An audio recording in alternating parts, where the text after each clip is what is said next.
So the first thing on the preparing to trade front is I want to talk about copyright.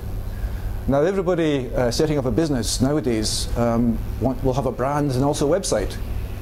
But do you own the copyright in your brand and your website? I mean, how many people here are confident they do own the copyright in their brand and the website?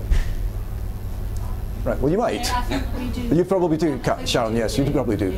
But the thing is that people don't realise, even if you pay someone to create something for you, they still will own the copyright. And you know, the exceptions are if you're an employee and they create the whatever it is, the logo or participate in the website design, then the company will own, not the employee generally.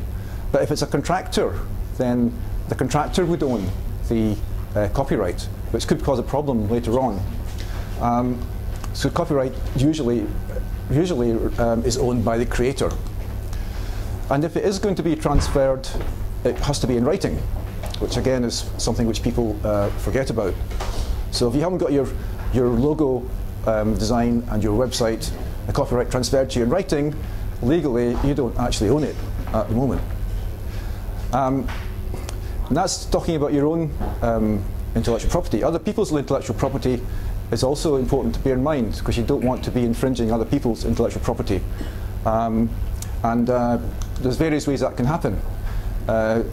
Firstly, if you're giving something to your web designer, for example, make sure you actually have the rights to actually use that you own it or have got the permission to use it.